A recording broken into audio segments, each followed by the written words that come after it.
Bom, boa noite a todos. Nós estamos hoje, como toda segunda-feira, reunidos para ouvir uma palavra que nos coloque para refletir, né?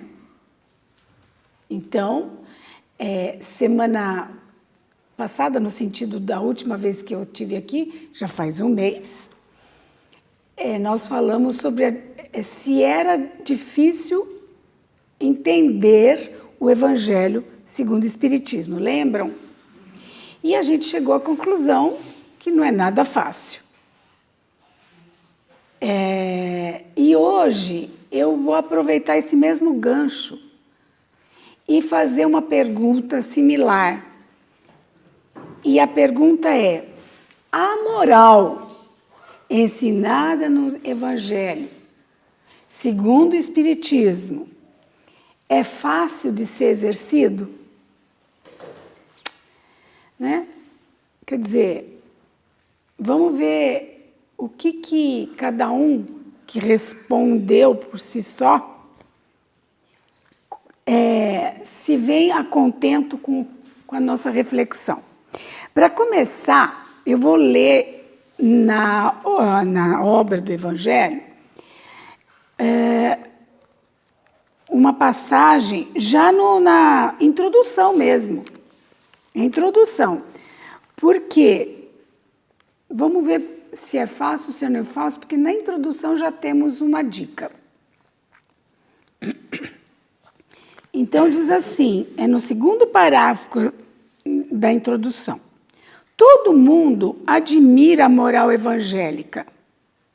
Cada um proclama-lhe a sublimidade e a necessidade, mas muito o fazem confiantes sobre o que dela ouviram dizer, ou sobre a fé originada de algumas máximas que se tornaram proverbiais.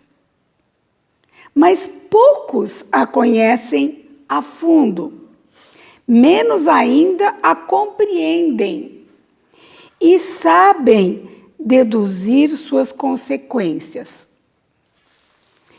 A razão disso já está até dando a resposta, né?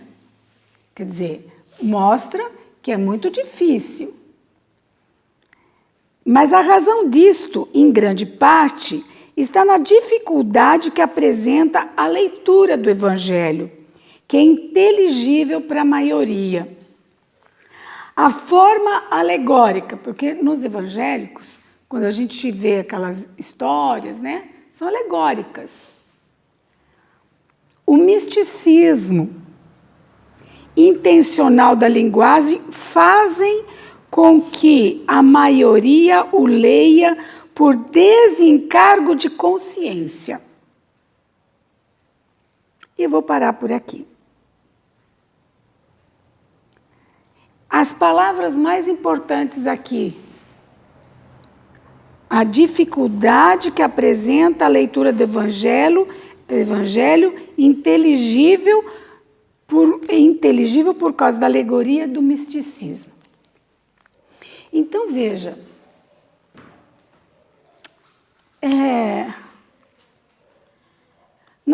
nós vimos que Allan Kardec, quando escreveu o livro,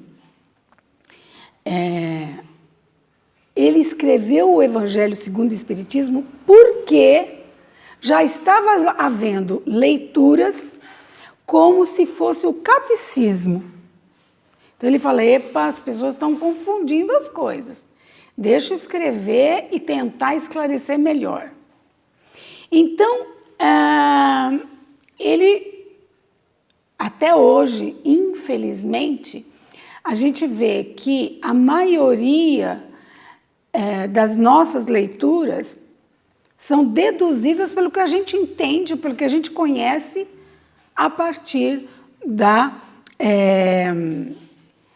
Igreja Católica Apostólica Romana. Então, é a nossa história, não tem como. Então, se a gente não trabalhar os conceitos de forma diferente, a gente vai deduzir daquilo que a gente já tem de bagagem. Então, aí quando fala também a moral, né? Falou a moral, nem vou pegar de novo, mas a palavra moral, o que significa? Né? É um conjunto de regras de conduta. Moral, conjunto de regras de conduta. É tipo assim, isso pode, isso não pode, isso é bom, isso é ruim, isso deve, isso não deve. Regras de conduta. Então, são comportamentos que a gente tenta e ver se esses comportamentos estão dentro do Evangelho. Só que o próprio Evangelho, da qual se tira o Evangelho segundo o Espiritismo, vem dos evangelhos canônicos. O que é evangelhos canônicos?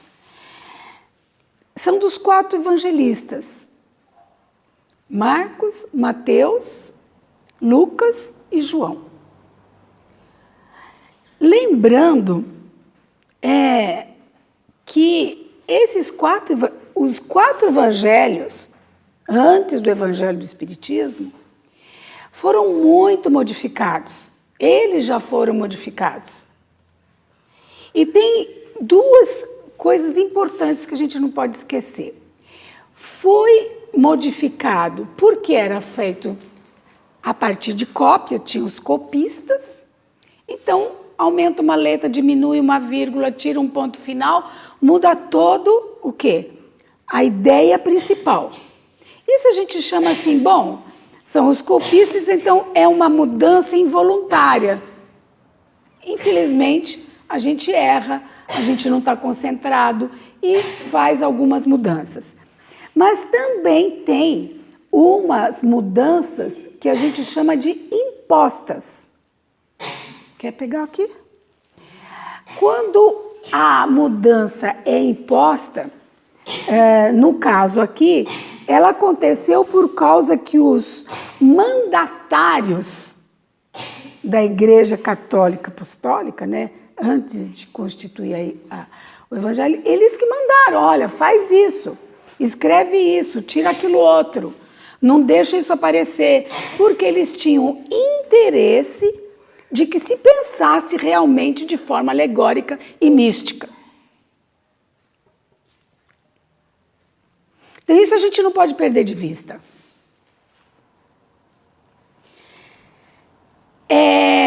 E outra coisa muito importante, esses 4 evangelistas já tinham morrido há muito tempo, quando o Evangelho da Igreja Católica foi lançado. Então, olha quanta coisa não é mais fidedigna. Aí tem uma coisa importante. Tem os evangelhos que são chamados de apócrifos. Esses evangelhos não foram tocados, não foram mexidos, porque quando lá os copistas ou os mandantes olhavam, eles diziam, isso aqui não é importante, nem mexe, larga lá. Então, esses, que é um conjunto de obra, não foram nem mexidos. E é a partir desses apócrifos que os historiadores, os pesquisadores, os estudiosos vão para entender a gente chama a verdade, né? Ou o fato real. A partir desses livros que não foram mexidos.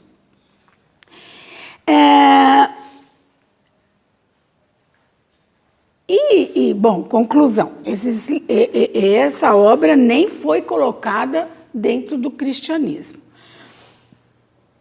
E tudo isso chegou até a Idade Média, ou seja, durante mais de séculos, 10 séculos, 1000 anos. Então, nós estamos dividindo a história. 1000 anos antes de chegar ao Evangelho segundo o Espiritismo. Aí a grande pergunta que nós podemos fazer para nós mesmos é: como separar o joio do trigo? Não é isso que a gente sempre fala? Separa o joio do trigo. Como fazer isso? Né? E o que vocês acham que Kardec nos responderia? O Allan Kardec nos responderia.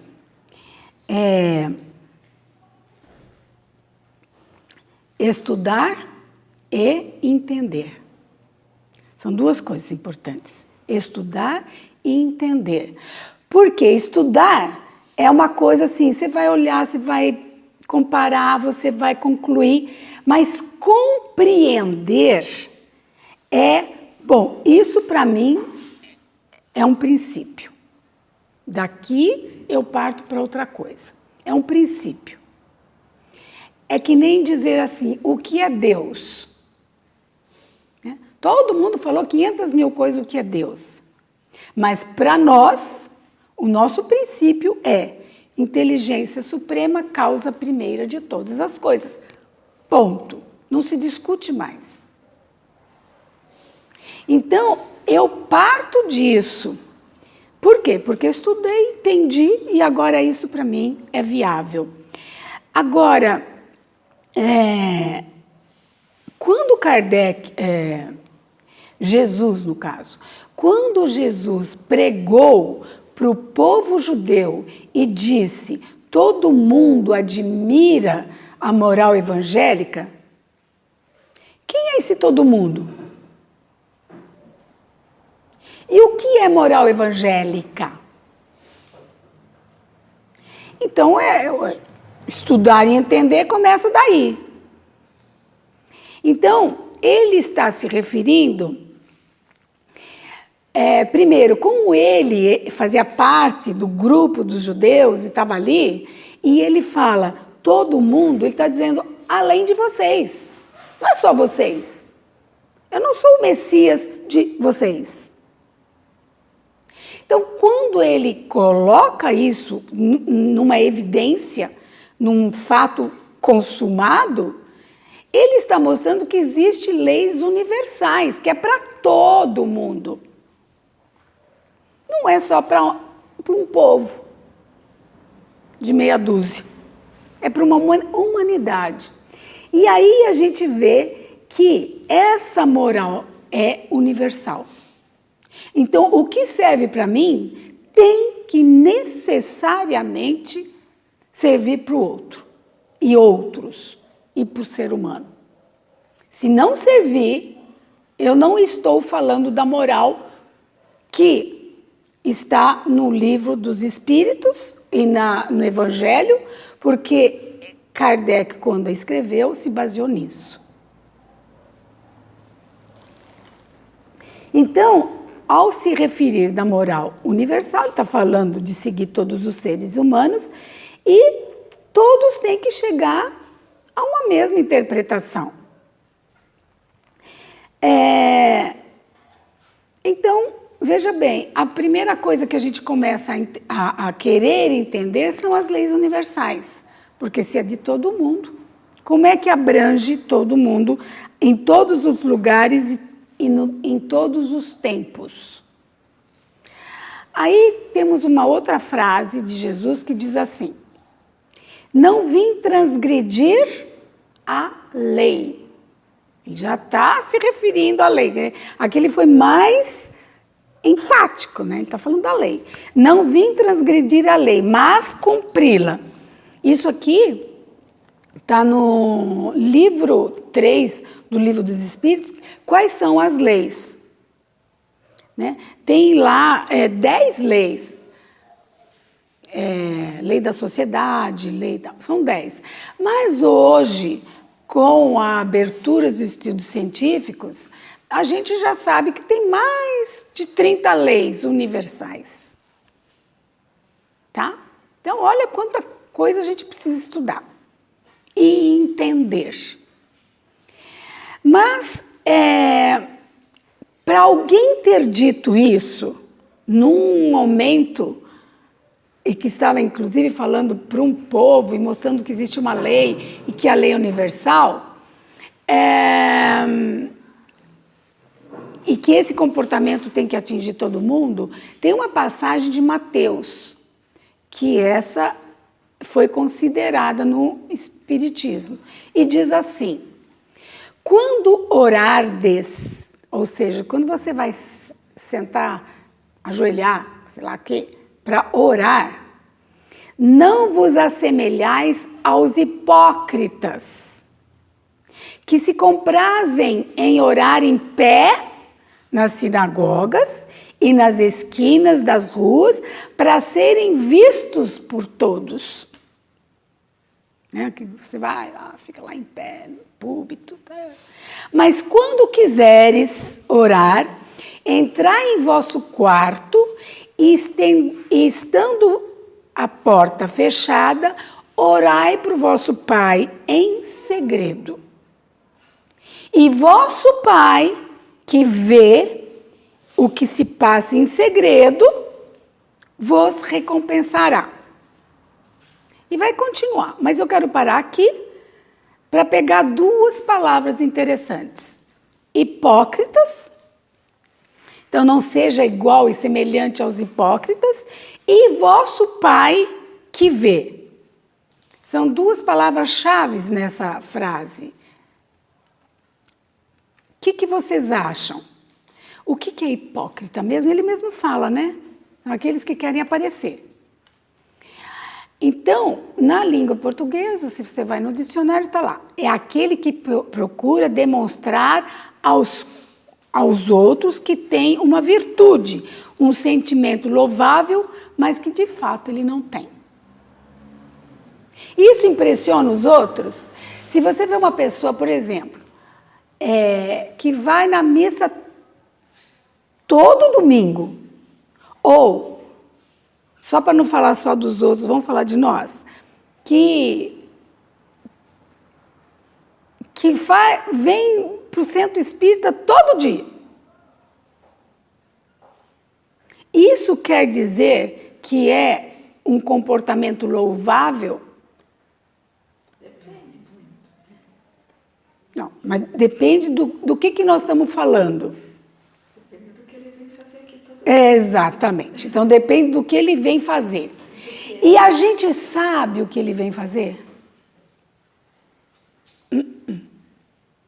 Ele quer impressionar os outros. Esse é o ponto. Porque você nunca... E o pior, que eu acho, né? Que ele consegue impressionar. Consegue ou não consegue? Consegue. Você vê alguém... Pelo menos. Você vê alguém pagando uma promessa. Putz, impressiona ou não impressiona? Mas é louvável? Não sei. Então, depende muito. Então, por isso que ele está falando de hipócrita. Porque não é o que o outro vê, que você faz para o outro ver, é o que você... Sabe a reforma íntima? Por que é íntima? Só você conhece, só você que sabe. Então, nesse sentido ele se refere, o Mateus. Aí ele fala, vosso Pai que vê. O que é o vosso Pai que vê? Deus é o que mesmo? Inteligência Suprema. Inteligência Suprema vê? Não. Mas impressiona quem lê? É místico. É isso. Então,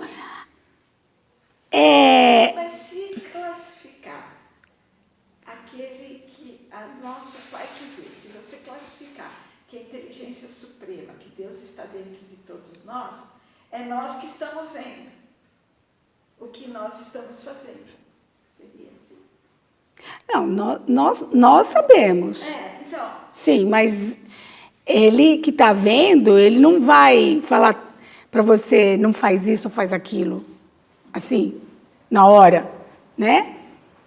Então, vosso Pai que vê, quem escreveu, se foi um copista, quis dizer para você, olha, Deus está vendo tudo. E não é assim que está vendo tudo. Ele tem leis universais. Que se eu fizer alguma coisa que se eu fizer uma analogia que ele está vendo, quem vai sofrer sou eu. Então, mas eles queriam mostrar que Deus está vendo. Então, uma pessoa, às vezes, tinha que fazer tudo muito escondido, no escuro, alguma coisa, porque senão ele vê. E mesmo assim, enfim.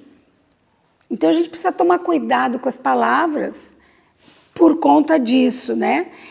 E, terminando essa ideia, quem acredita nisso, né, sem estudar e sem entender, são espíritos de terceira ordem, que nós classificamos espírito de terceira ordem, que não estudaram e não entenderam e continuam acreditando em alguma coisa que não é o suficiente para você fazer uma análise crítica da sua vida. Porque esses espíritos de terceira ordem ouvem, acreditam por ignorância ou por conveniência. Só mudando para a psicologia, onde eu também foco muito, tem um psicanalista, William James, que ele considera que o misticismo que foi usado e até hoje muitas vezes querem continuar nos impondo, chama-se de repressão da consciência. Repressão da consciência. Por quê? Porque, de fato, a consciência, que é uma faculdade, que precisa crescer, à medida que a gente vai esclarecendo, ela não cresce. Então, hoje em dia, nós temos até essa vertente científica que começa a perceber isso também. Aquele texto que eu li continua dizendo o seguinte: não afeteis muito em vossas preces, como fazem os gentios, que pensam ser pela multidão de palavras que serão atendidos. Não vos torneis, pois, semelhante a eles, porque o vosso Pai sabe do que necessitais antes de o pedirdes. Aqui também, vocês acham que tem um pouco de misticismo? Tem, né? Porque o vosso Pai sabe, é claro, as leis estão aí para me direcionar. Porque esse Pai que está se falando, ele é antropomórfico. Foi até desenhado na Capela Sistina lá.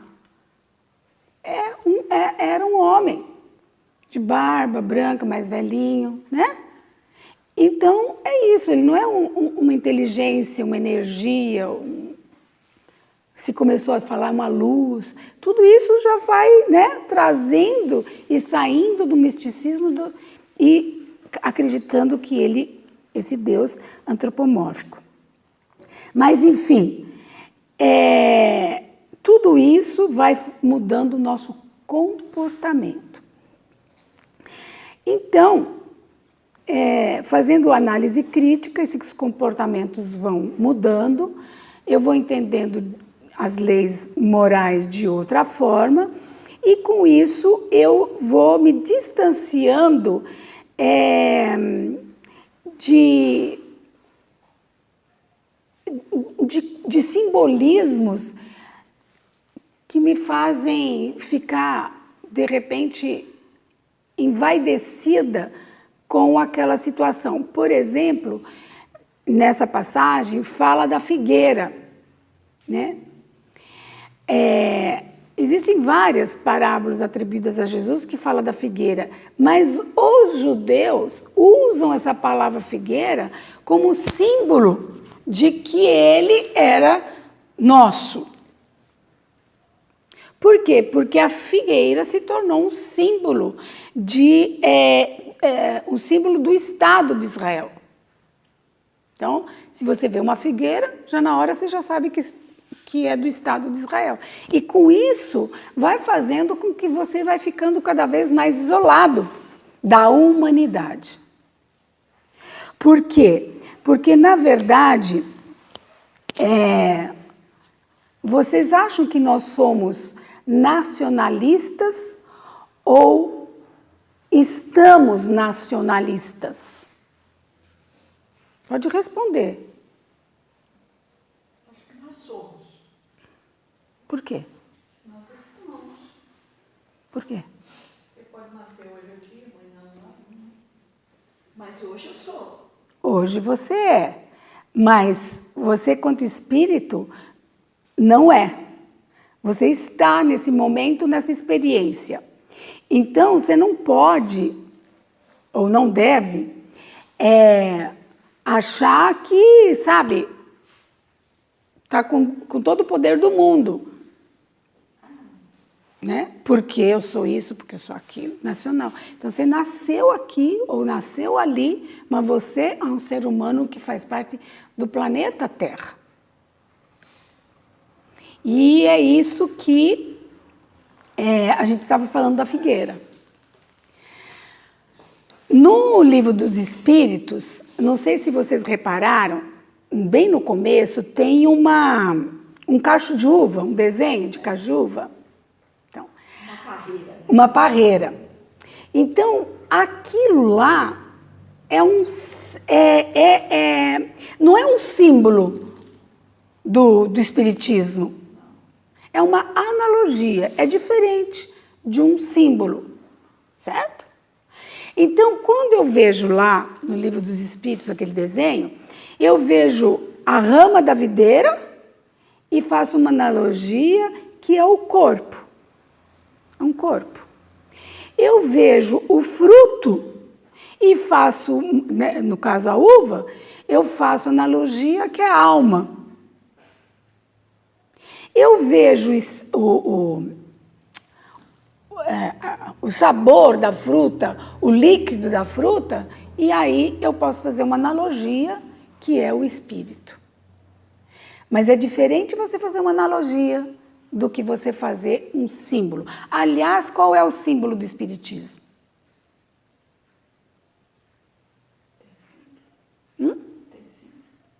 Não tem símbolo. Por que será? Por que será? Vivendo e aprendendo, né?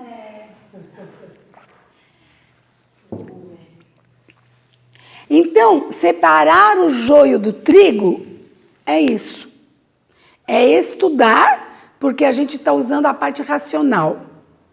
E entender, porque você vai começar a trabalhar a sua emoção. E o que eu quero chamar muita atenção agora, nessa segunda parte, é que nós somos emoção e razão. Somos ou não somos? Emoção e razão. E os dois têm que conviver bem, porque se um dos dois ganhar, o que acontece comigo que eu sou um? Eu vou ficar dois. Eu não vou ficar dois, eu vou ficar desequilibrada. Porque eu sou um com duas condições, vamos dizer assim. Ou duas faculdades. Porque o racional é a faculdade de inteligência e a emoção, a gente pode dizer que a faculdade é sensibilidade. Tá?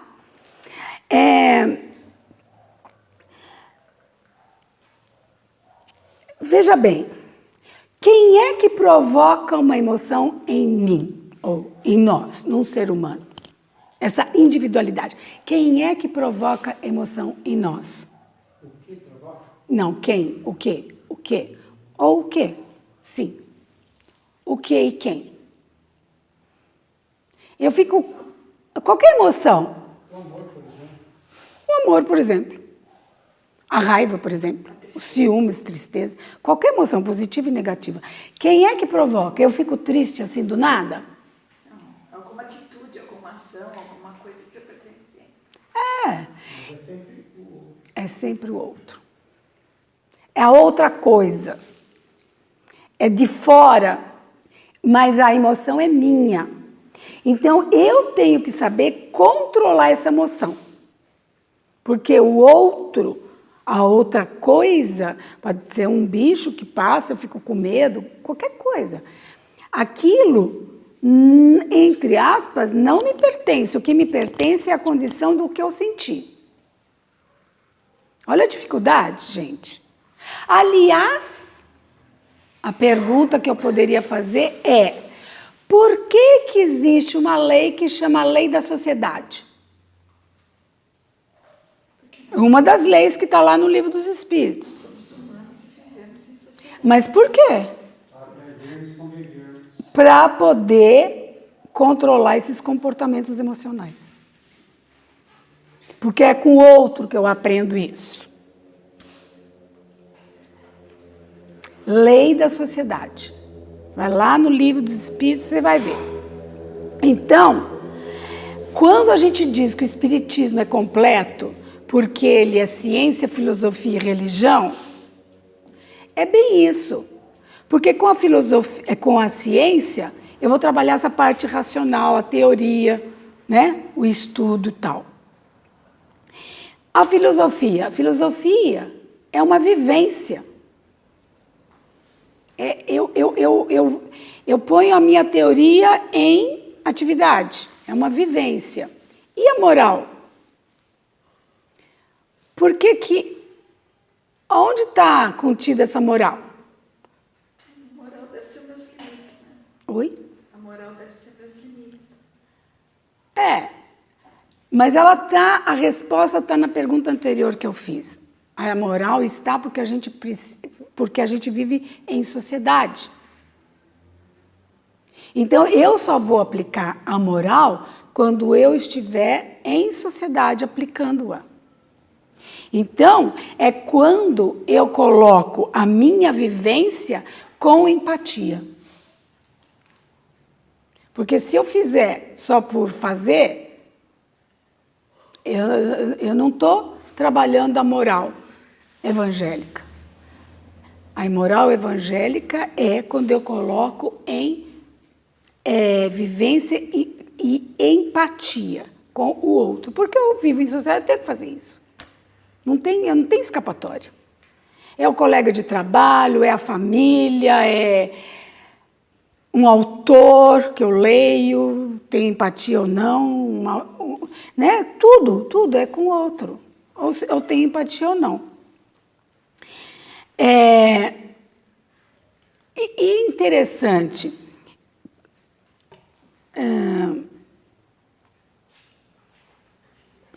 o impulso, mas o impulso, o que é? Que emoção que é um impulso?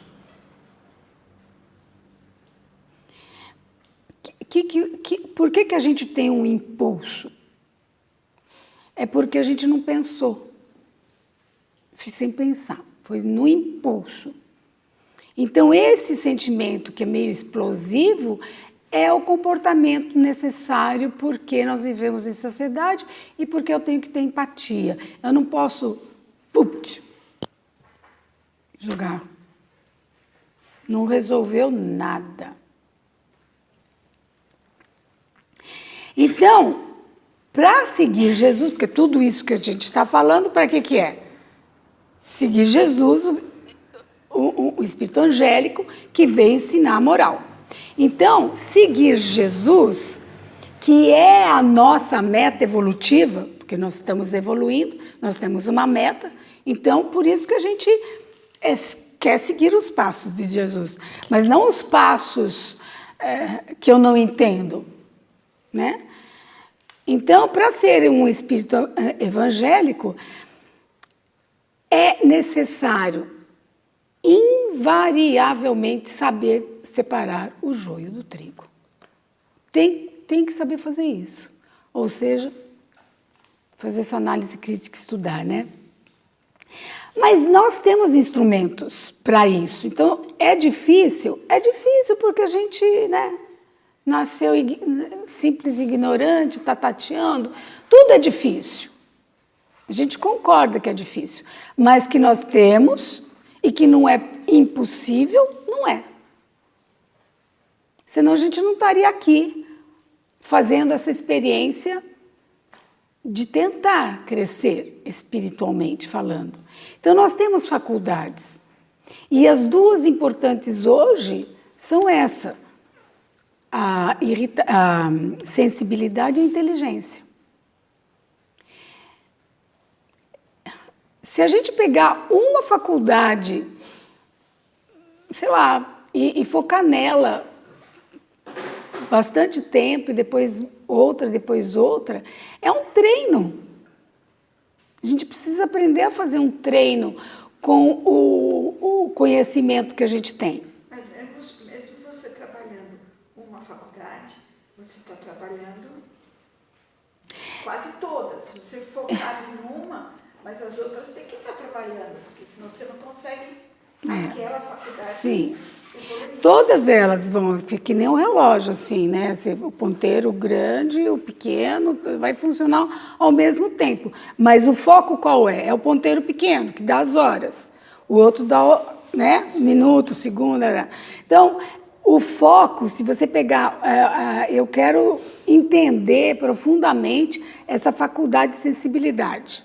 Você vai focar. Mas não é focar não só no estudo, o conceito, o que é essa faculdade, parará. Não, eu saí, depois que eu acabei de ler, como é que eu estou aplicando isso? Né? Esse é o ponto, é o comportamento. Veja bem, nós já evoluímos. Só para vocês terem uma noção de evolução, teve um momento dos répteis. Teve um momento que a vida era de répteis. E esses seriam os cérebros primitivos que foram ganhando espaço, mas era a partir do cheiro que eles mantinham a sensibilidade deles. É o cheiro. Então, porque pelo cheiro eles podiam fazer, pode comer ou não comer aquilo que eles estão chegando perto, é inimigo ou é amigo, sabe? Eles começaram a partir desse cérebro primitivo a entender como se defender. Depois deles veio os primeiros mamíferos. Então, o que os mamíferos trazem para nós? O território neural, né?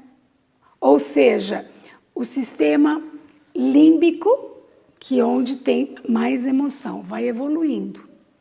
A emoção evolui, vai crescendo. E aí nós conquistamos duas ferramentas importantes com esses mamíferos, né? Com esse mundo dos mamíferos, que é aprendizagem e memória. Né? Porque os répteis não tinham isso. Olha a evolução.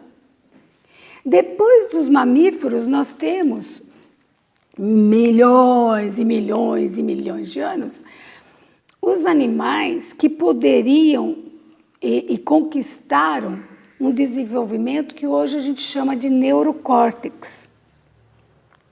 E nesse, a gente chama, vulgarmente falando, de cérebro pensante. É onde se pensa. É uma conquista, porque, sabe, a gente não pensava antes. Nós não tínhamos a faculdade de pensamento. E ela é uma faculdade. Tanto ela é importante, essa faculdade, que eu pergunto assim para vocês. Todo mundo pensa? Óbvio, somos todos seres humanos, todos temos as mesmas faculdades, então se eu penso, todo mundo pensa. Pensa. Tá. Agora, o pensamento de um é igual ao pensamento do outro? Absolutamente. Então, cabe a cada um cuidar, alimentar e sensibilizar cada vez mais esse pensamento. Porque cada pensamento, todo mundo pensa, ficou, tudo bem. Mas o pensamento, ele vai ter qualidade que cada um vai dar. E assim, esse cérebro pensante começa a compreender os 5 sentidos de melhor forma. Então, eu vejo, eu ouço, né? Eu sinto o cheiro, mas isso já me dá uma amplitude muito maior para entender minhas emoções.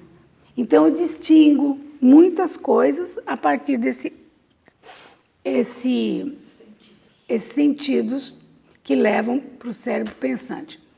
Mas aí pode surgir uma coisa que também dentro das nossas emoções tem uma que chama paixão. O que é essa emoção? Ela é boa ou ela é ruim?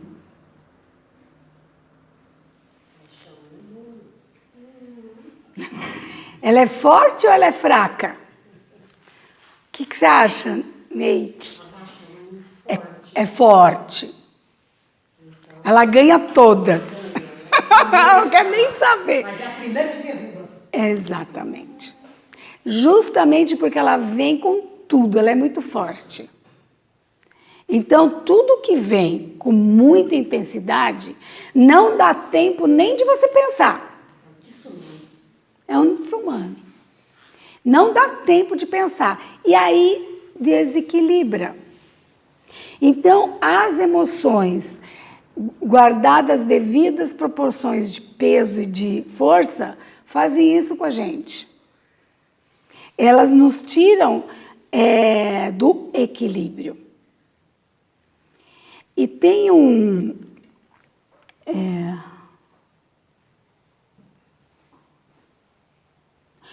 tem um pesquisador, só para dizer que ele fez grandes estudos e tal, e ele mostra, ele prova, inclusive no livro dele, ele chama Ledoux, o sobrenome dele, mas ele mostra que nós, quando somos atacados por essa paixão, ele aniquila, a palavra que ele usa, aniquila a razão. E se aniquilar a razão, você perde a razão. Você perde tudo, né?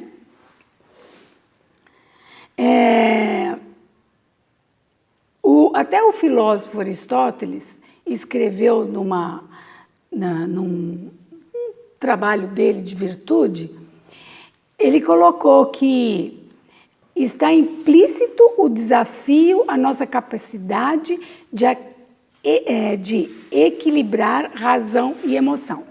Então, um filósofo conclui que nós precisamos saber equilibrar. Né? Isso é virtude. Então, nós falamos paixão. Paixão não chega a ser virtude, por quê? Porque ele é muito forte, ele não quer saber, ele passa por cima. Né? A virtude é essa, é saber equilibrar. Então,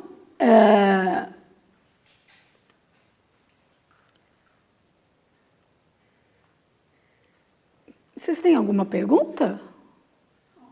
Não? Tá indo bem? Tudo tranquilo? Então, o que por exemplo, os 10 mandamentos, aqueles trabalhos dos Hammurabi, qualquer livro sagrado, sei lá, aquelas coisas todas, o que vocês acham que eles acabaram fazendo com o ser humano em geral?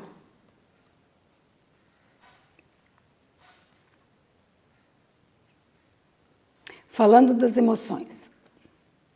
O que eles tentaram fazer com as nossas emoções? Oi? Tolher. Desmistificaram muito, né? Então, deram uma sensação diferente. Mas aqui ele usou uma palavra que eu achei sensacional, que é domesticar.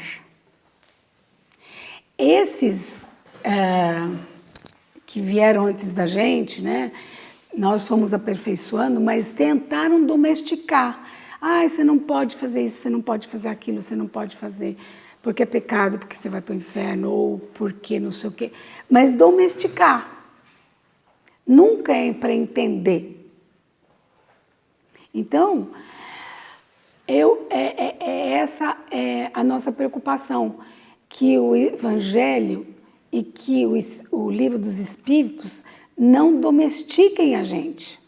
Porque dependendo da emoção que eu tiver, eu vou continuar não percebendo que ele tem muita coisa nova, que traz informações para eu ser livre e não domesticada. E não ter medo. Não é fazer com que outro pense que eu sou generosa, que eu sou virtuosa, e vou lá e rezo e faço. Não. Né? É íntimo, é dentro, é na alma. Então, eu vou só dar umas frases do que é equilíbrio emocional. Primeiro, aliás, vocês como é que vocês definem uma frase, uma palavra, para dar uma definição de equilíbrio emocional? O que seria?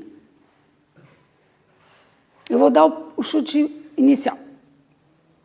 Vamos ver se vocês também têm uma, como é que se diz? Uma intuição, né? Não precisa saber. Capacidade de criar motivação para si mesmo. Olha que bonito isso. Mas isso é sério, gente. Capacidade de criar motivação a si mesmo é algo dificílimo ou não?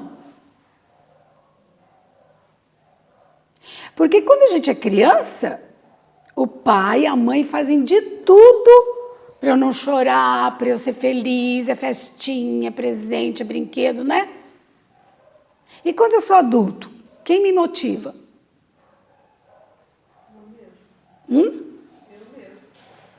Então eu tenho que inventar historinha para mim. Ou a sociedade, porque você pode estar inserido numa sociedade ou na sua família que também te ajuda a motivar, não só você mesmo. Não, a família, ninguém vai fazer te motivar. Ou você se motiva ou não. Por exemplo, você pode fazer uma festa para mim me motivar, que eu estou muito triste, papapá. Mas, se eu não encontrar motivação para ir na festa, não adiantou o seu esforço. Então é isso. Porque criança é maleável, esquece rápido. Ele não guarda problema, né? Ele nem tem problemas direito, assim. Ele tem dificuldade. Mas a gente não. A gente, para se motivar, é trabalhoso. Para não ter depressão, para não ter isso, para não ter aquilo. Outro, alguém já pensou em alguma coisa? Não? Então, mais uma. Persistir num objetivo apesar dos percalços. Isso é emocional equilibrado. Tudo bem, não deu certo, tudo bem, não foi fácil, tudo bem, não sei o quê, perdi, mas eu posso ganhar, sabe? Então, persistir num objetivo ajuda muito nesse equilíbrio emocional e automaticamente na nossa evolução espiritual. Outro, controlar impulsos. Lembra que a gente falou dos impulsos, né? Que o impulso, quando você vai ver, você já fez. Então, controlar e saber aguardar pela satisfação dos seus desejos. Porque impulso você quer agora, para ontem, não é a pressa, é outra coisa, é impulso mesmo. Sai da frente que eu quero passar, sabe assim? Então, controlar esses impulsos é saber guardar, esperar por seus desejos, suas ansiedades, tudo. É saber esperar. Porque não existe varinha mágica, plim, plim. Tem que esperar acontecer. Bom, termino aqui trazendo 3 pequenas orações, até para vocês perceberem um pouquinho a diferença entre uma e a outra, e, enfim, e analisarmos, como sempre. Mesmo uma oração tem que ser analisada. E eu peguei uma que foi atribuída a Buda em 563 antes de Cristo. Porque antes de Cristo tinha seres humanos, questões, desejos e tudo mais. Tudo isso que nós temos hoje tinha há 1000 anos antes de Cristo. Então vamos lá. Diz assim: melhor que 1000 palavras houvesse apenas uma, mas que trouxesse a paz. Melhor que 1000 versos que houvesse apenas uma, que mostrasse o belo. Melhor que 1000 canções houvesse apenas uma, mas que espalhasse alegria. Acabou a oração de Buda. Então, olha, 1000 palavras, melhor que 1000 palavras. O que é 1000 palavras? Comportamento, falar, né? Melhor que 1000 versos. É querer o quê? Conduzir para algum lugar. E melhor que 1000 canções que se espalhasse alegria. Então, aqui a gente vê uma forma de mostrar o quanto a essência é mais importante. Foi isso que eu captei nessa oração. Vamos ver uma outra, que também ela é considerada, foi profetizada por Maomé no século XVI. Diz assim: Alá, eu te consulto porque sabes tudo e conheces mesmo aquilo que está escondido. Se o que estou fazendo é bom para mim e para minha religião, para minha vida, agora e depois, então que a tarefa seja fácil e abençoada. Mas, se estou fazendo agora é mal para mim e para minha religião e para minha vida agora e depois, mantenha-me longe desta tarefa. É uma oração de Maomé, deve ter sido, é um profeta do século XVI. Bom, o que vocês acham dessa oração? Chamou atenção alguma coisa? Claro que não chamou muito, porque eu lendo, não deu tempo de vocês pararem para pensar, né? Mas, de fato, quando me chamou a atenção, quando eu li isso, eu te consulto porque sabes tudo. É a mesma coisa do que você vê tudo, né?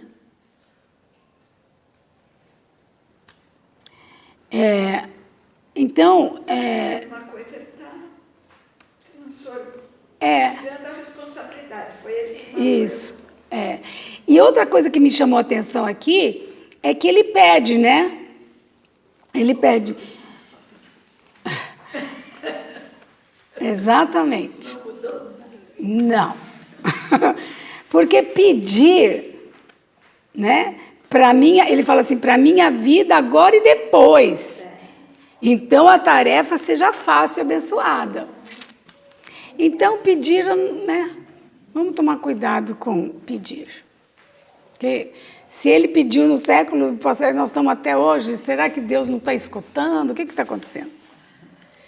E a última é do século também 6 a.C., de Lao Tse. Ele diz assim: para haver paz no mundo, é necessário que as nações vivam em paz. Para haver paz nas nações, as cidades não devem se levantar uma contra a outra. Para haver paz na cidade, os vizinhos precisam se entender. Para que haja paz com os vizinhos, é preciso que haja harmonia no lar. Para que haja paz e harmonia no lar, é preciso controlá-la em seu próprio ser. E termina a oração de Lao Tzu. E o que vocês acharam dessa oração? Tudo começa com a gente.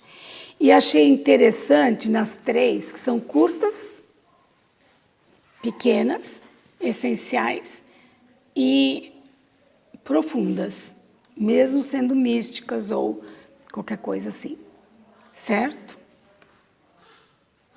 Amém.